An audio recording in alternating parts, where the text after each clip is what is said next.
The first contact between humans and the Galactic Council happened on a Thursday.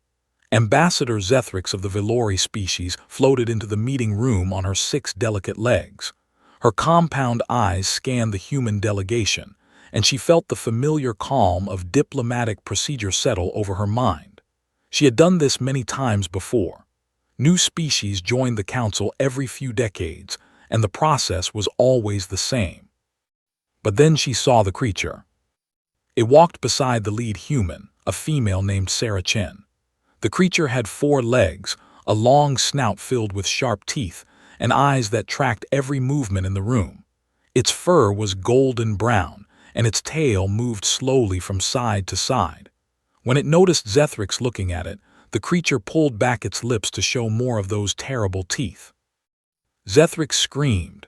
The sound was high and piercing, the ancient warning call of her people. She scrambled backward, knocking over the ceremonial water bowls. Her assistant, a young Velori named Crix, pressed himself against the wall. "Predator," Zethrix shouted. "There is a predator in the council chamber." The human delegation looked confused. Sarah Chen bent down and put her hand on the creature's head. She moved her hand back and forth over its fur in a gentle motion. "It's okay, Max," she said to the creature. "They're just surprised to see you." The creature made a low sound in its throat and sat down. Its tongue came out of its mouth and hung there, dripping saliva onto the polished floor. "Ambassador Zethrix," Sarah said, her voice calm and steady. "This is Max. He is my dog. He is not dangerous. He is my friend." Zethrix could not believe what she was hearing. In all her years as a diplomat, in all the thousands of species she had met, she had never heard anything so insane. A prey species, keeping a predator as a friend. It was madness. It was impossible. It was against every law of nature that the galaxy had ever known. "Your friend," Zethrix repeated. Her voice was shaking. "That thing has teeth designed to tear flesh. Its eyes face forward to track prey. It is a killing machine, and you call it your friend." Sarah smiled. It was a strange expression that showed her own teeth, which were smaller but still sharp enough to make Zethrix uncomfortable. "Max has never hurt anyone in his life," Sarah said. "Well, except for a few squeaky toys. He destroyed those completely." She laughed, and the other humans laughed too. Zethrix did not understand what was funny. She looked at the creature called Max. It was still sitting there, its tongue still hanging out, its eyes watching everything with predator alertness. "How?" Zethrix asked. "How is this possible? How can you live with such a thing?" Sarah's face became more serious. She knelt down next to Max and put her arm around his neck. The creature leaned into her, and its tail moved faster. "Humans have lived with dogs for over 15,000 years, Sarah said. "A long time ago, our ancestors met wolves. Wolves are like Max, but wild and more dangerous. Most species would have feared them. Most species would have run away or fought them, but humans did something different." "What did they do?" Crix asked. The young assistant had moved a little closer, his fear replaced by curiosity. "They shared their food," Sarah said. "They let the wolves stay near their fires. They were kind to them even though the wolves could have killed them. Over thousands of years, the wolves changed. They became dogs. They became our partners, our protectors, our family." Zethrix tried to process this information. Her mind kept rejecting it. Every instinct she had told her that predators were death, that they should be avoided at all costs. The Velori had spent millions of years evolving to fear and flee from anything with forward-facing eyes and sharp teeth. "This is very unusual," Zethrix said finally. "I must inform the council. They will want to discuss this." The discussion lasted for 3 days. Representatives from over 200 species came to the emergency session. They watched recordings of humans interacting with their dogs. They saw humans letting these predators sleep in their beds, eat from their hands, and play with their children. Each species reacted with the same horror that Zethrix had felt.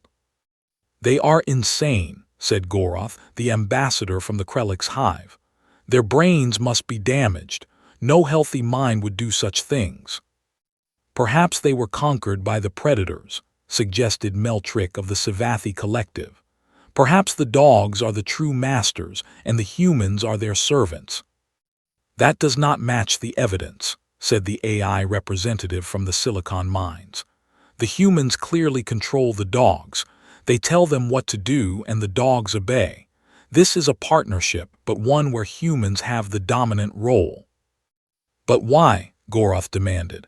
What could they possibly gain from keeping predators around? The answer came from an unexpected source.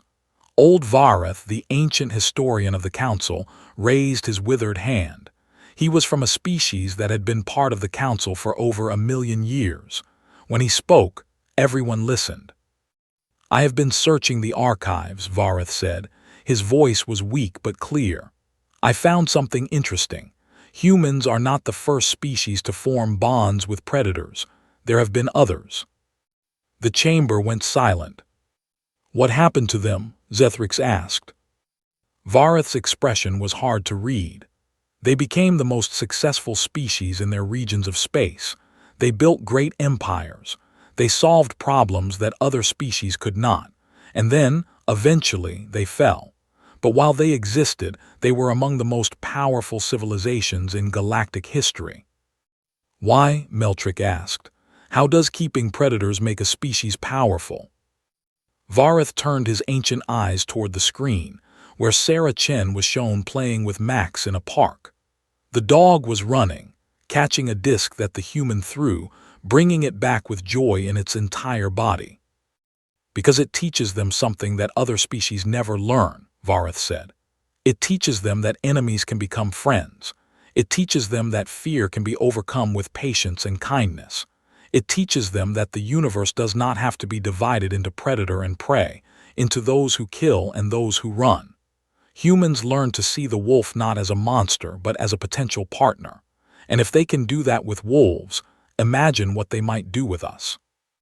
The council fell silent again. They all looked at the screen. The human woman was hugging her dog and the dog was licking her face. It should have looked like an attack. Instead, it looked like love. I think, Vareth said slowly, that we should be very careful with these humans. Not because they are dangerous, but because they might change everything we think we know about the universe.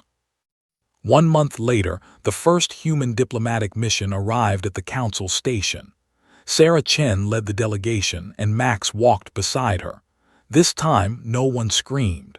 They were still afraid, but they were also curious.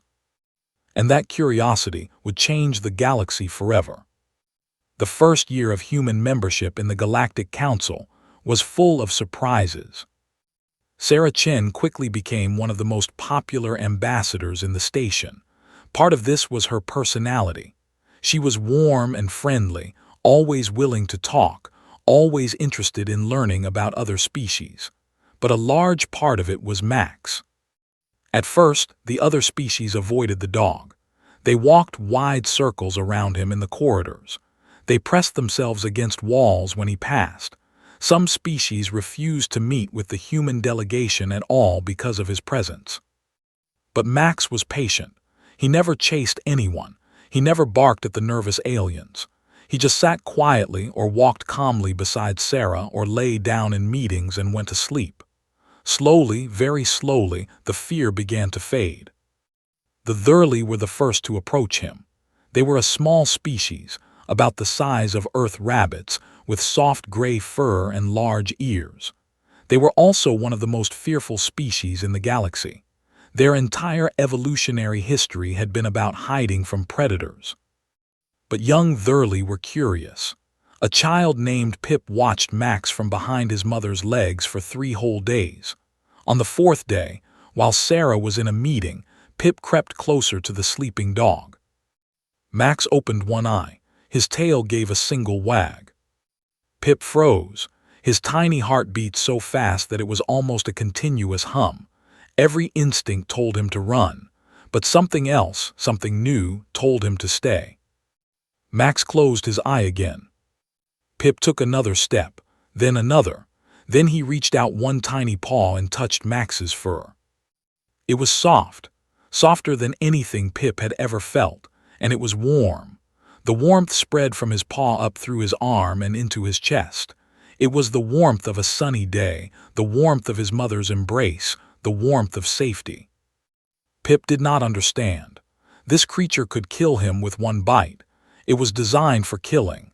But it just lay there, breathing slowly, letting a tiny prey animal touch it. "His name is Max," Sarah said softly. Pip had not heard her return. "He likes being petted. Do you want me to show you how?" Pip looked up at the human. She was so big, so strange, with her flat face and small ears. But her eyes were kind. "Yes, please," Pip said. Sarah knelt down and took Pip's small paw in her hand. She guided it over Max's back, showing him the gentle stroking motion. "Like this," she said. "Nice and gentle, he loves it." Max's tail started wagging. It thumped against the floor in a happy rhythm. Then he rolled over onto his back, showing his belly.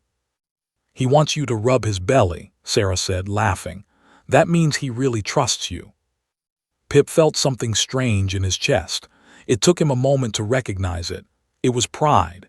He, a tiny Thurley, had earned the trust of a predator. He rubbed Max's belly.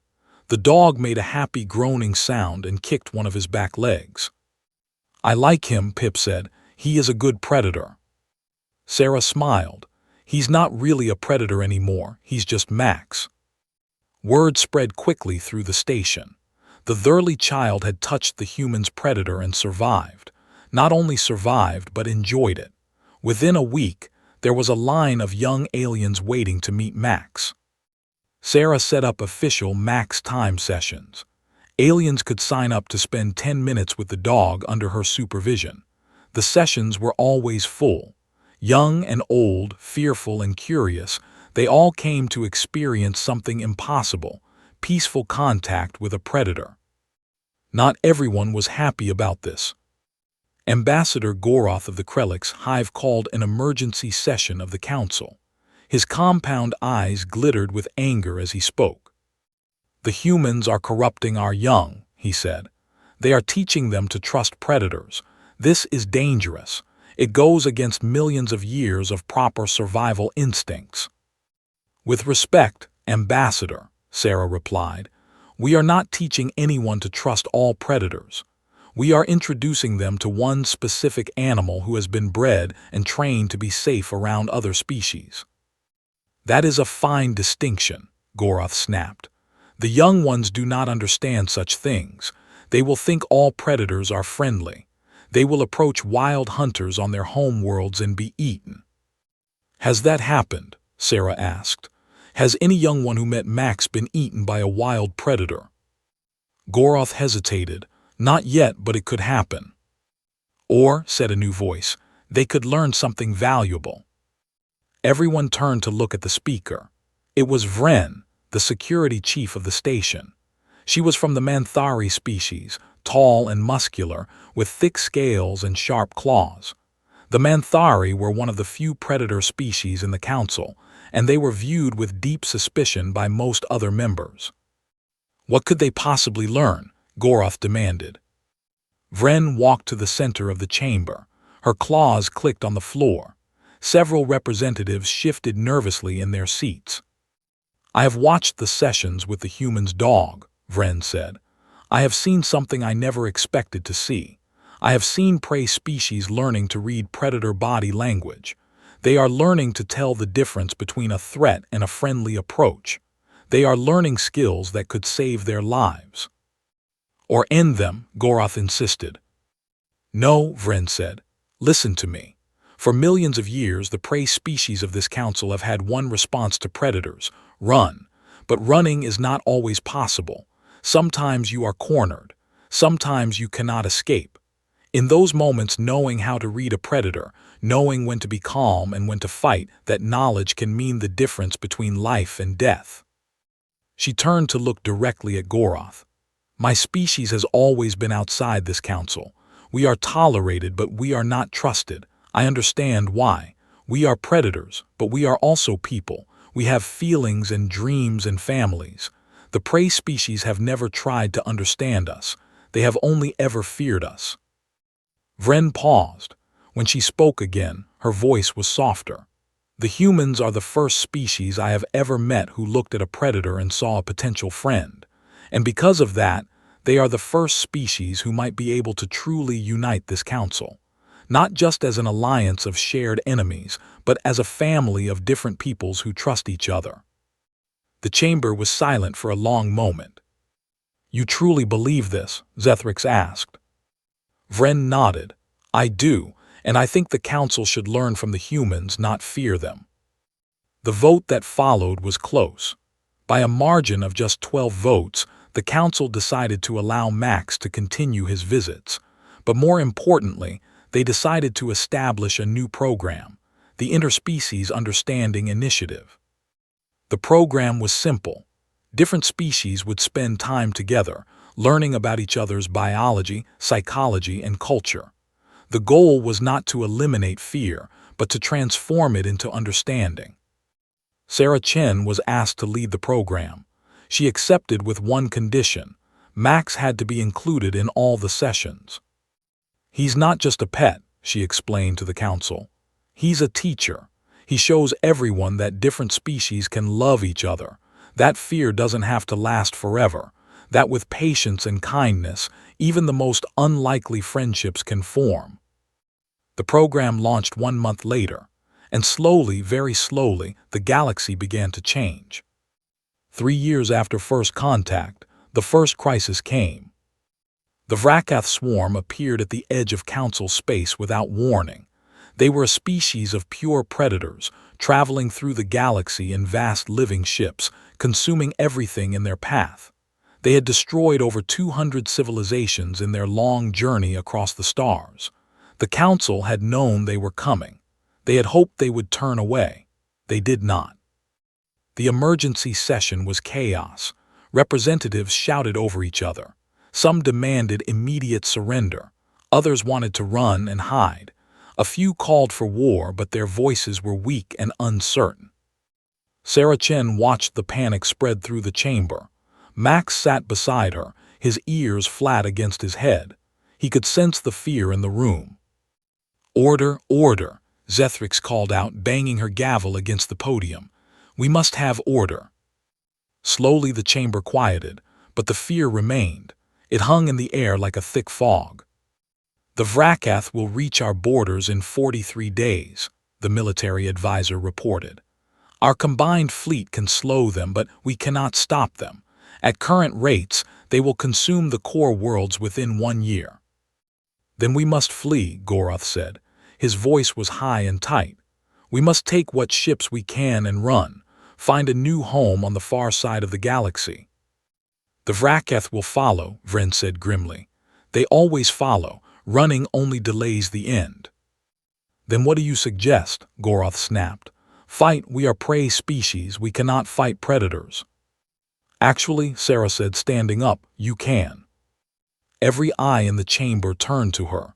She felt the weight of their attention, the pressure of their fear, but she did not back down. "Humans have fought predators for our entire existence," she said. "We did not always win, but we never stopped trying. And over time, we learned something important. Predators are not invincible. They have weaknesses just like everyone else."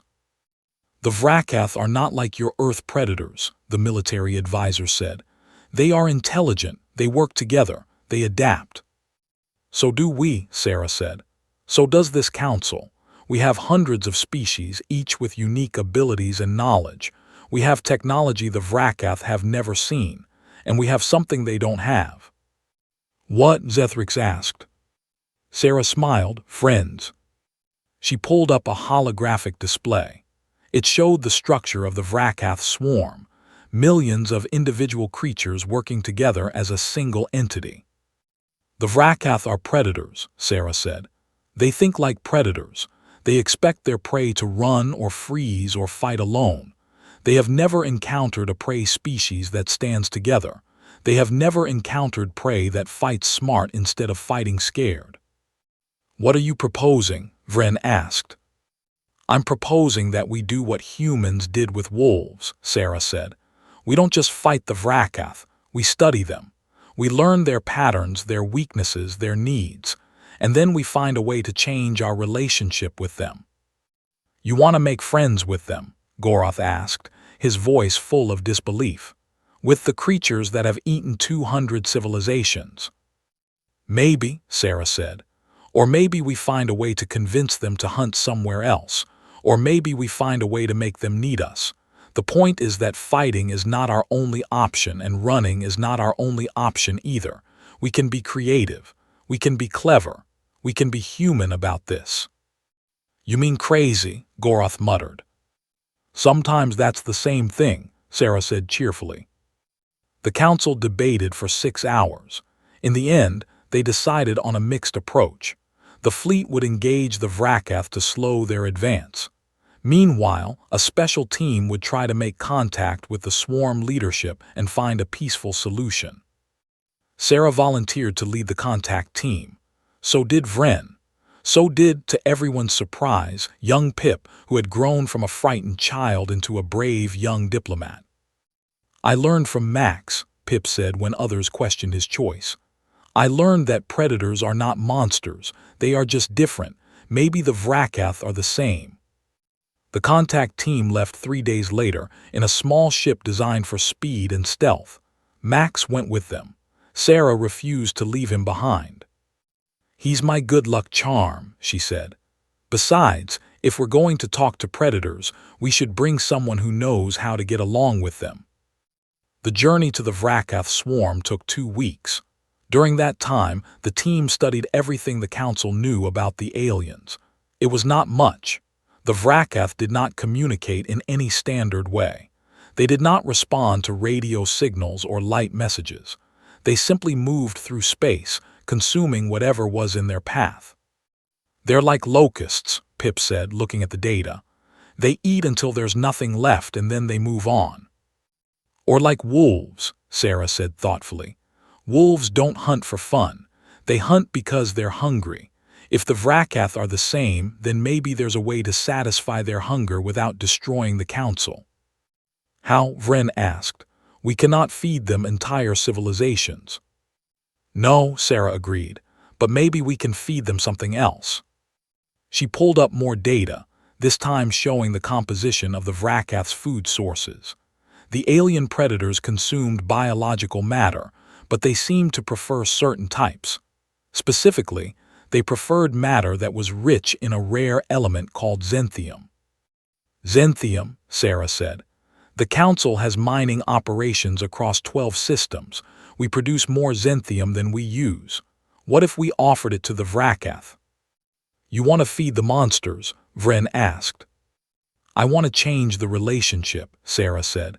Right now, the Vrakath see us as food, but what if we could become something else? What if we could become their suppliers, their partners? It's crazy, Pip said, but he was smiling. It's exactly what you did with wolves. Exactly, Sarah said. We didn't just share food with wolves because we were nice. We did it because it benefited both sides. The wolves got food without having to hunt. We got protection and help with hunting. Everyone won. The Vrakath might not see it that way, Vren warned. They might just take the xanthium and eat us anyway. Maybe, Sarah admitted.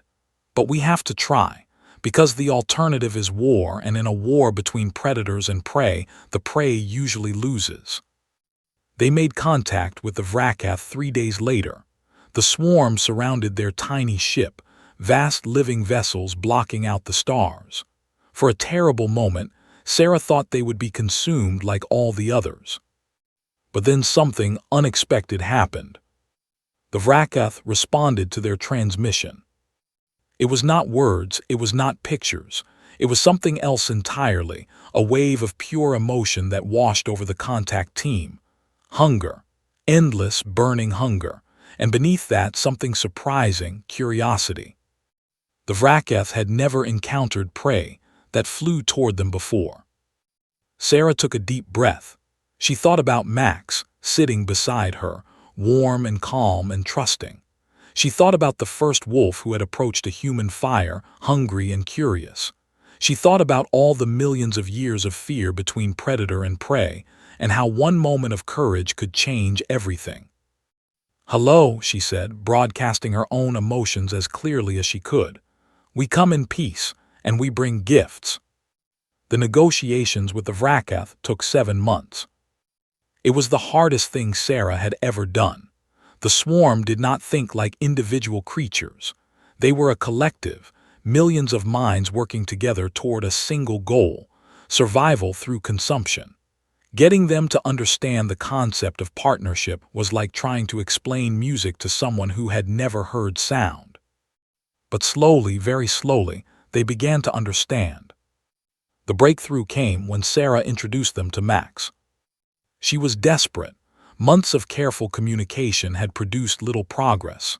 The Vrakath understood that the Council wanted to avoid being eaten.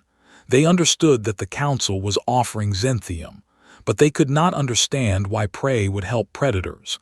In their experience, prey ran or fought. It did not cooperate. So Sarah brought Max to the communication chamber. The dog walked in calmly, his tail wagging. He looked up at the holographic representation of the Vrakath swarm, a shifting mass of teeth and claws and hunger. Then he yawned and lay down. The Vrakath were confused. They broadcast their confusion to Sarah. "This creature," they said, "it is a predator. Why does it not hunt you?" Sarah knelt down beside Max and rubbed his belly. The dog kicked his leg happily. "Because we are friends," she said. "Because I take care of him and he takes care of me. Because being together is better than being alone." The Vrakath fell silent. Sarah could feel them processing this information. Millions of minds working together, trying to understand something they had never encountered before. "You feed the predator," they said finally, "and the predator protects you." "Yes," Sarah said, "and we love each other. That is the most important part." More silence, then a question that surprised her. "What is love?" Sarah thought about this for a long moment. How could she explain love to creatures who had only ever known hunger? "Love," she said finally, "is when another's happiness makes you happy, when their pain makes you sad, when you would do anything to protect them, not because you have to, but because you want to.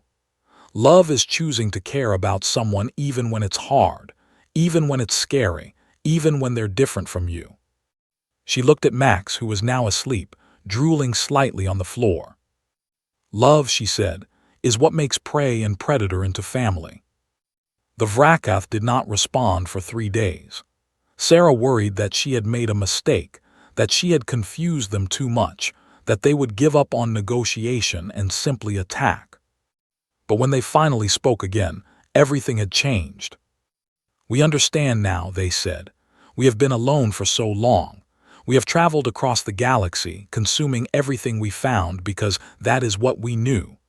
We thought the universe was simple, predator and prey, those who eat and those who are eaten." A pause. Sarah held her breath. "But you have shown us something different," the Vrakath continued. "You have shown us that predator and prey can be more than enemies. You have shown us that there is another way." Another pause, and then words that Sarah would remember for the rest of her life. "We would like to learn about love." The agreement that followed was unlike anything in galactic history. The Council would provide Xenthium to the Vrakath, enough to satisfy their hunger without consuming living worlds. In exchange, the Vrakath would protect Council space from other threats, and most importantly, both sides would work together to understand each other better. It was not perfect. There were misunderstandings and arguments and moments when the whole agreement almost fell apart. Some Council species never fully trusted the Vrakath. Some members of the swarm never fully understood why their prey wanted to help them. But it held. Year after year, the alliance grew stronger. The Vrakath learned about love, and the Council learned that even the most terrifying predators could become friends. And it all started with a dog. 50 years after first contact, Ambassador Sarah Chen retired from diplomatic service. She was old now, her hair white and her steps slow, but her mind was as sharp as ever and her reputation was legendary. They called her the bridge builder, the wolf tamer, the woman who befriended the universe. She did not like any of these names. She preferred to be called simply Sarah. Her retirement ceremony was held in the grand chamber of the Galactic Council. Representatives from over 300 species attended, including a delegation from the Vrakath swarm.